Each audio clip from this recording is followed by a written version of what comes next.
पहली बार मालेगांव ब्लास्ट फैसले के बाद प्रज्ञा सिंह ठाकुर अपने घर के अंदर पहुंची हैं और सामने साध्वी प्रज्ञा सिंह ठाकुर हैं, बात करने के लिए यहाँ पे मौजूद हैं।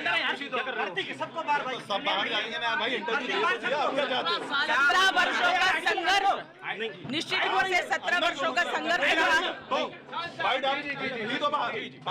बाहर हो गया, चलिए 17 वर्षों का संघर्ष रहा, लेकिन सत्य सिद्ध हुआ। सत्यमेव जयते। निश्चित रूप से सत्य की विजय होती है, धर्म की विजय होती है। भगवा आतंकवाद, इसकी कहीं से कहीं तक स्क्रिप्ट खराब थी और वो खत्म हुआ। हिंदू आतंकवाद जिस प्रकार से कांग्रेस ने स्थापित करने का प्रयास किया, वो कभी स्थापित हो नहीं सकता।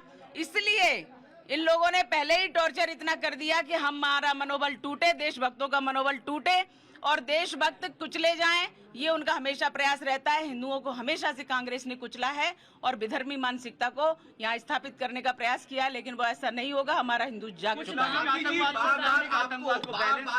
आतंकवादी कहा जाता था, आपको क्या लगता है कि कितना बड़ा ये फैसला? हम अपने ही देश में किसी प्रकार से आतंकवादी हो ही नहीं सकते। हिंदू कभी आतंकवादी नहीं होता, वह सहिष्णु है। और हिंदू हमारे शास्त्रों में ही वसुधैव कुटुंबकम का मंत्र है।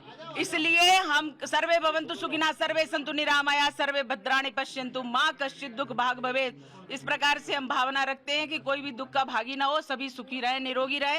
ये इसलिए हिंदू कभी आतंकवादी नहीं हो सकता, क्योंकि वह सबके बारे में शुभ चाहता है, अच्छा विचार करता है।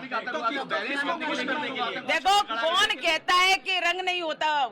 निश्चित रूप से रंग होता है। और ये हरा रंग लेकर के जिस प्रकार से इन्होंने हमारे पहलगाम में जिस प्रकार से पूछ पूछ के तुम हिंदू हो हम मारते हैं, तुम हिंदू हो हम मारते हैं, और जिस प्रकार से उन्होंने कपड़े उतरवा करके लोगों की परीक्षण किया और हिंदू है इसलिए मारा, तो इसलिए मुसलमान आतंकवाद होता है, ये निश्चित है।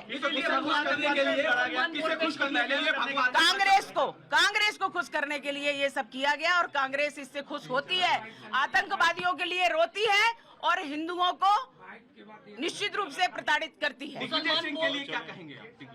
दिग्भ्रमित है वो, उसको तो कभी कुछ नहीं कहना चाहिए, वो तो अशुभ नाम है। रुक जाइए भैया।